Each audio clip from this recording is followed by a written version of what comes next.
हो रही थी हम लोगों के बीच में, वही गतिविधि है। कैमरे की तरफ हम लोगों को विशेष ध्यान नहीं देना है। तो चर्चा हमारी आपकी हो रही थी, उसी पे बात करना है। तो जैसे कि वास्तविकता है कि आपने बताया कि नहीं, आप मनुष्य जो है वो एक तरह से गलतियों का पुतला ही है, लेकिन वो अपनी गलतियों से ही विशेष कुछ सीख लेकर अपने जीवन में आगे बढ़ता है। तो ये मतलब हमने भी ये महसूस किया है कि नहीं, गलतियां ना चाहते हुए भी किन्हीं परिस्थितियों में हम लोगों से हो ही जाती हैं। तो कम गलतियां हो, इसके लिए हम लोग क्या इस पे कार्य करेंगे, ये बताइए। इसमें दरअसल ये है कि जैसे बस में जाते हैं, पूरा बस भरा हुआ है और कंडक्टर कह देता है जगह नहीं है, जी, आपको नहीं चढ़ने देगा जी। तो उसी तरह से जीवन में जो है हमारे अंदर तमाम बुराइयां से पूरा भर चुका है। जी जी भर चुका है जी। लेकिन एक एक बुराई को जब हम निकालते जाएंगे, एक जगह खाली करेंगे तब एक अच्छाई धारण। जी जी।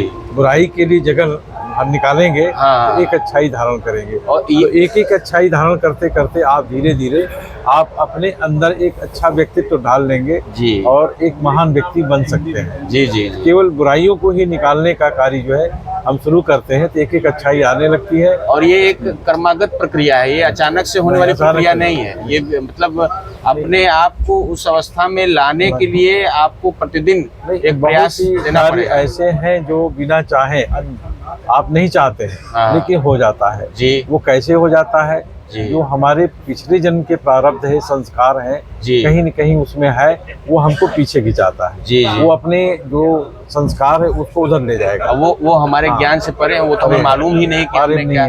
लेकिन जैसे हमको जैसा आदमी जैसा सोचता है वैसा बन जाता है जी। तो हम अगर अच्छा सोचेंगे तो अच्छा बन जाएंगे, बुरा सोचेंगे तो हम पतन की तरफ जाएंगे। जी जी। लेकिन इसमें हमारे कहीं न कहीं पूर्व संस्कार भी रहते हैं जी, जो हमको पीछे की तरफ ढकेलते हैं। लेकिन हमें आगे बढ़ना है तो अच्छे लोगों के संस्कार में जाएंगे, अच्छे साहित्य पढ़ेंगे, मंदिर मस्जिद में जाते हैं जी, हर जगह अच्छे लोगों की खोज करते हैं। जी जी। तब हमको आगे का रास्ता बनता है। मतलब कि जैसे मान लीजिए हमारे विचारों में किन्हीं प्रकार का परिवर्तन हुआ तो फिर हम उन्हीं लोगों से जुड़ने का प्रयास करें जैसा हम बनना चाहते हैं। अगर हम चाहते हैं कि नहीं, हम अच्छा हो, हमारे साथ अच्छा हो, या हम अच्छे रूप में रहें, तो हम अच्छे लोगों के ही संपर्क में रहकर इसको संभव कर पाएंगे। अन्यथा तो बता ही रहे हैं कि नहीं, बुराइयों से भरा हुआ संसार है, तो वो हर जगह है, आपके अंदर है, बाहर है। आत्मा जो है 3 मल से ढका हुआ है जी। आड़ोमल है, कर्मल है जी। तो इस तरह से लेयर्स पड़ी हुई है, तो उस लेयर को हटाने के लिए हमें ये सब करना पड़ता है। जी।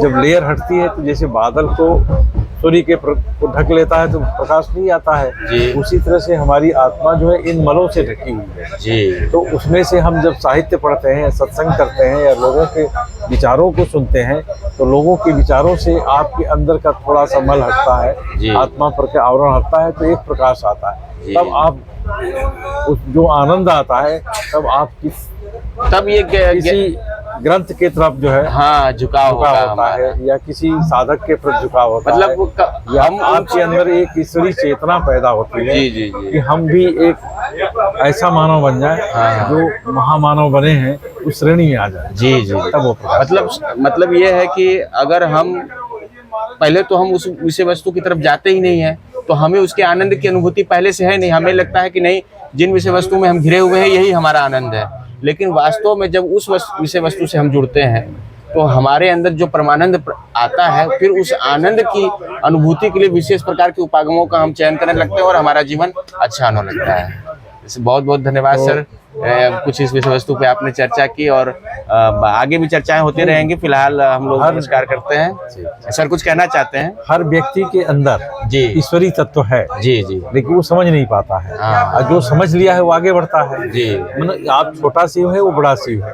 तो छोटा शिव जो है ये प्रयास करेगा कि धीरे धीरे हमारे बीच के जो उसके बीच की दूरी है कम कर जाए। बड़े शिव से विलीन होने के लिए वो दूरी कम करना ही, उसके जो अवरोध है उसको कम करना ही हमारी जो है प्राथमिकता रहेगी। कि जितना ही अवरोध हम कम करेंगे हम उस ईश्वरी तत्व में विलीन हो सकते हैं या उसके नजदीक साथ सकते हैं, और जाकर के हम एक अपने जीवन को पूर्ण रूप से सही दिशा में ले जा सकते हैं। मानव जीवन जो है एक ऐसा जीवन है, सबसे श्रेष्ठ जीवन है जी। और इस जीवन में अगर हम अन्य जोनियों के अन्य के जो मेरे को संस्कार है वो भटकाते हैं, पीछे खींचते हैं, उधर ले जाते हैं, तो उससे निकलने के लिए संघर्ष करना पड़ेगा, लड़ाई करना पड़ेगा, तब हम उसके प्रति जाएंगे। जी। अच्छा, एक बुद्ध को 500 जन्म लगे थे, बताइए। 500 जन्मों में थोड़ी थोड़ी अच्छाई इकट्ठा करते करते तो बुद्ध के रूप में अवतरी थे। बताइए, मतलब कितनी एक छोटा सा प्रयास कितने समय तक चलता है तो जाके आपका जीवन सफल होता है। अब सर, इस अध्यात्म तत्व से निकलते हुए हम लोग थोड़ा सा जो आज के परिवेश में सामाजिक स्थितियां या परिस्थितियां बनती हैं, तो निजी अनुभव से एक आपसे प्रश्न हम पूछना चाहेंगे कि जैसे हमने एक वक्तव्य दे दिया अभी तुरंत कि नहीं, जो हमारा अनुभव रहा कि आप अपने जीवन में अगर आगे बढ़ना चाहते हैं तो वास्तव में आप पहले उन लोगों से दूर होइए जो आपके आसपास इस वातावरण को बनाने में नहीं सफल है, कि नहीं आपके लिए सकारात्मकता हो, नकारात्मकता ही रहती है। एक शक्ति में जो आसक्तियां जो है ना परिवार के प्रति होती है जी, और अपने ग्रुप के लोगों से होती है, जाति के प्रति होती है, कि आसक्तियां को दूर करने का बात है कि आसक्तियां दूर होंगी तभी आप जो है प्लंक आप आगे बढ़ेंगे, वरना ये सब चीजें आपको रोकेंगी, प्रभावित करेंगी। गलतियां तो आसक्तियों से होगी ना, जैसे आप बच्चे से आ सकती हैं, परिवार से आ सकती है, किसी के लाभ देने की, कि हम अपने लोगों को लाभ दें, वो आसक्ति है। वो आसक्ति आपको जो है नीचे गिराएगी, मतलब समाज में मूल्यांकन उसका सही नहीं हो पाएगा। और समाज में मूल्यांकन जब आसक्तियों से हटकर करेंगे, निर्वाध आप सही रास्ते पर चलेंगे, तब आपका मूल्यांकन जो है ग्रेड के रूप में, जैसे गांधी ने अपना जो है उनका भी प्राइमरी लाइफ जो है एकदम सामान्य स्तर का था, लेकिन जब उन्होंने आसक्तियों को छोड़ दिया, परिवार की आसक्तियों को छोड़ दिया, तो समाज से जुड़े और समाज को आगे बढ़ाने के लिए सोचे, देश को आगे, तो महान बन गए। उसी तरह से ये जो है, जो हम जिस समाज में, जिस समुदाय में रहते हैं बंध कर, वो कहीं ना कहीं हमारे लिए बंधन का ही कार्य करता है। तो कहीं ना कहीं हम अपने आप को अगर आगे या प्रोग्रेसिव बनाना चाहते हो तो इन बंधनों से मुक्त होना ही पड़ेगा, एक परत हटाना पड़ेगा। लेकिन जो सामाजिक हमारा मूल दायित्व है, जैसे मान लीजिए हमारा विवाह हो गया तो हमारी पत्नी है, बच्चे हुए, तो इन लोगों के प्रति मूल जिम्मेदारियों को आप निभाइए, आप अपने कर्तव्य को निभाएंगे, अपने दायित्व को निभाएंगे, उनकी सेवा है। अब जितनी उसकी सीमा है, उससे सीमा से आगे जाएंगे, तब आपके बंधन बनेगा। और बंधन जो है आपसे गलतियां कराएगा, आपसे, जैसे परिवार में बच्चे हैं, उनकी पढ़ाई करना है, शादी करना है, तो गलत ढंग से पैसे कमाएंगे, गलत ढंग से रास्ते अपनाएंगे, और समाज में दिखावे के लिए उनसे आगे बढ़ जाए, हमारे बच्चे सबसे आगे बढ़े, हम आगे बढ़े। और जब उस समाज से आप दूर रहेंगे तो दिखावे का भाव भी तो खत्म हो जाएगा। दिखावे में जो है इंसान ज्यादा, दिखावे में अहंकार पैदा होता है, अहंकार में अपराध होता है। जब अपराध होगा तो आप बंधन में बसते जाए, एक दिन जो है जेल में चले जाए। सही बात। ठीक है सर, एक विषय वस्तु पे बहुत अच्छा ही आपने ज्ञान दिया, और सभी दर्शकों से अनुरोध है कि आप इस चैनल से जुड़े और इस प्रकार के विषय वस्तु पे श्रेष्ठ जनों के मुख से कुछ न कुछ आप अपने जीवन में ऐसा ज्ञान प्राप्त करें कि आपका जीवन जो है आगे सुगम हो, सफल हो।